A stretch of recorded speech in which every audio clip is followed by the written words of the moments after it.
ഞാനൊരു കാര്യം, ഒരുപാട് അംഗങ്ങൾ ഞാൻ പൊതുവിദ്യാഭ്യാസ മന്ത്രിയെ അധിക്ഷേപിച്ച് സംസാരിച്ചു എന്ന് പറഞ്ഞു. അത് പറഞ്ഞ് ഞാൻ അവസാനിപ്പിക്കുക. സർ, ഇവിടെ കഴിഞ്ഞ ദിവസം ഞങ്ങൾ സഭാ നടപടികൾ സ്തംഭിപ്പിച്ചു.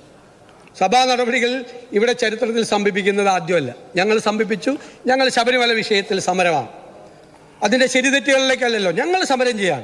ഞങ്ങളിപ്പോൾ പുറത്ത് സമരം ചെയ്യുക, ഇവിടെ സമരം ചെയ്യും. ഞങ്ങളിവിടെ സമരം ചെയ്തപ്പോൾ ഇവിടെ ചോദ്യോത്തര വേള നടക്കുന്നതിനിടയിൽ മന്ത്രി ശിവൻകുട്ടി അദ്ദേഹത്തിന് മൈക്ക് കിട്ടി. സാർ, അദ്ദേഹം എത്ര മോശമായിട്ടാണ് ഞങ്ങളുടെ സമരത്തെക്കുറിച്ച് പറഞ്ഞത്. ഇങ്ങനെയാണോ നിങ്ങൾ നിയമസഭയിൽ പെരുമാറേണ്ടതെന്ന് ചോദിച്ചു. അല്ല, ഇങ്ങനെയാണോ നിങ്ങൾ നിയമസഭയിൽ പെരുമാറേണ്ടത് അദ്ദേഹം ചോദിച്ചു. ഇങ്ങനെയാണോ പെരുമാറേണ്ടത്? ഇതെന്തൊരു അച്ചടക്കമില്ലായ്മയാണ്, നിങ്ങൾ എന്തിനാണ് സമരം ചെയ്യുന്നതെന്ന് ഒരുപാട് പരിഹസിച്ചു. സാർ, അതിനുശേഷം അദ്ദേഹം, ഞങ്ങളുടെ പ്രിയങ്കരിയായ നേതാവാണ് സോണിയാഗാന്ധി, ഞങ്ങളുടെ പ്രിയപ്പെട്ട നേതാവ്, ഞങ്ങൾക്കെല്ലാം മാതൃതുല്യാണ് സോണിയാഗാന്ധി. ഞാൻ എൻ്റെ ഹൃദയത്തിൽ തൊട്ട് പറയാം, ഞങ്ങൾക്ക് മാതൃതുല്യാണ്, അമ്മയ്ക്ക് സമാനമാണ് ഞങ്ങളുടെ. സാർ, അവരോട് അവരുടെ വീട് റെയ്ഡ് ചെയ്യണം, അവരെ അറസ്റ്റ് ചെയ്യണം. അവരുടെ വീട്ടിൽ ആണ് ശബരിമലയിലെ മോഷ്ടിച്ച സ്വർണം സൂക്ഷിച്ചു വെച്ചിട്ടുള്ളത് എന്നൊരു മന്ത്രി ഈ നിയമസഭയിൽ പറയാൻ, സാർ, ഞങ്ങൾക്ക് വേദനയുണ്ടായി, ഞങ്ങൾക്ക് വിഷമമുണ്ടായി, ഞങ്ങൾക്ക് വലിയ പ്രയാസം ഉണ്ടായി. സാർ, ഞാൻ ആദ്യം എന്താ ചെയ്തത്? ആ മന്ത്രിക്കെതിരായി പോയി സംസാരിക്കുകയാണോ ചെയ്തത്? ഞാൻ പത്രസമ്മേളനം നടത്തി പറഞ്ഞു, ജലമന്ത്രിമാര് അതിന്റെ കൂടെ കൂടി. പക്ഷെ ഇദ്ദേഹം വളരെ മോശമായ ഭാഷയിൽ സോണിയാഗാന്ധിയുടെ കയ്യിൽ കെട്ടിയിരിക്കുന്ന ചരട് ശബരിമലയിലെ സ്വർണമാണ് എന്ന് വരെ അവരെ അധിക്ഷേപിച്ചു. അവർ 80 വയസ്സായ സ്ത്രീയാണ്, അവരെ അധിക്ഷേപിച്ചു. സാർ, അവരെ അറസ്റ്റ് ചെയ്യണമെന്ന് പറഞ്ഞു.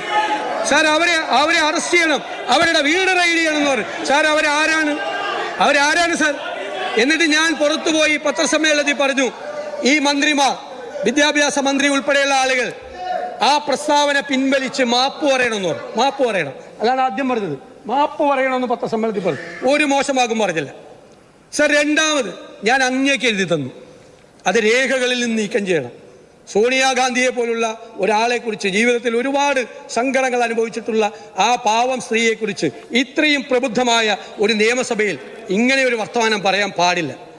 ഞങ്ങൾ പറഞ്ഞു, എഴുതി മാറ്റിയില്ല, ഒരു നടപടി അങ്ങ് സ്വീകരിച്ചില്ല. സാർ, ഞങ്ങൾക്ക് വിഷമമുണ്ടായി, ഞങ്ങൾ അതിന് മറുപടി പറയും. ഞാൻ മറുപടി പറഞ്ഞപ്പോൾ എനിക്കറിയാം ഞാൻ സംസാരിക്കുന്ന സാധാരണ ഭാഷയിൽ നിന്ന് കടന്നുകൂടി പറഞ്ഞു, കുറച്ചുകൂടി കടന്നു പറഞ്ഞു. സത്യമാണ്. പക്ഷെ അവനൊന്നും ഇവനൊന്നും ഞാൻ പറഞ്ഞിട്ടില്ല. ഞാൻ നിങ്ങളെടുത്ത ആ പ്രസംഗം കേൾക്കും. അല്ല ഉണ്ടെങ്കിൽ ഞാൻ നടത്തിയ പ്രസംഗം ഞാൻ ഓൺ ചെയ്യുന്നു. പിന്നെ സാർ എന്നിട്ട് ഞങ്ങൾ അത് സംസാരിച്ചപ്പോൾ എന്താ പറഞ്ഞത്? നിയമസഭയിൽ അദ്ദേഹം ഞങ്ങൾക്ക് ക്ലാസ് എടുക്കണ്ട, പണ്ട് അദ്ദേഹം ചെയ്ത കാര്യം ഞാനൊന്ന് ഓർമ്മിപ്പിച്ചു, അത്രയേ ഉള്ളൂ. ഞാൻ വേറെ മോശമായിട്ടൊന്നും പറയില്ല, അധിക്ഷേപിച്ചു. അത് സത്യമല്ലേ? അദ്ദേഹം ഇവിടെ ഡെസ്കിൽ കയറി നിന്നും ഇവിടുത്തെ ഈ നിയമസഭ അലങ്കോലപ്പെടുത്തിയ ഒരാൾ ഞങ്ങളെ ഉപദേശിക്കാൻ വരണ്ട എന്ന് പറഞ്ഞു. സത്യമാണ്. അതിലെന്താ അധിക്ഷേപം? അത് പറഞ്ഞു ശരിയല്ലത്. പക്ഷേ ഇല്ല, ഞാൻ നിങ്ങൾക്ക് വഴങ്ങുന്നില്ല. സാർ, പക്ഷേ ഞാൻ പറയുന്നത് ഞാൻ അദ്ദേഹത്തിന് വഴങ്ങുന്നില്ല. സാർ, എനിക്ക്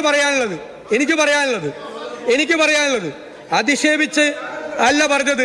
എങ്കിലും സാർ ഞാൻ ആ പ്രസ്താവന ഞാൻ 100% പിൻവലിക്കാൻ തയ്യാറാണ്. ഓൺ വൺ കണ്ടീഷൻ ഞാൻ പിൻവലിക്കാം. On one condition. പ്രിയങ്കരിയായ സോണിയാഗാന്ധിയെ കുറിച്ച് ഈ നിയമസഭയിൽ പൊതുവിദ്യാഭ്യാസ മന്ത്രി ശിവൻകുട്ടി നടത്തിയ ഏറ്റവും ഹീനമായ ആ പ്രസ്താവന പിൻവലിച്ചാൽ ഞാൻ പൂർവ്വകാല പ്രാബല്യത്തോടു കൂടി എന്റെ പ്രസ്താവന പിൻവലിക്കാം. ഇത് അങ്ങേ അറിയിക്കുന്നു. സാർ, ഈ നയപ്രഖ്യാപനം ഞങ്ങൾ ശക്തിയായി എതിർക്കുന്നു.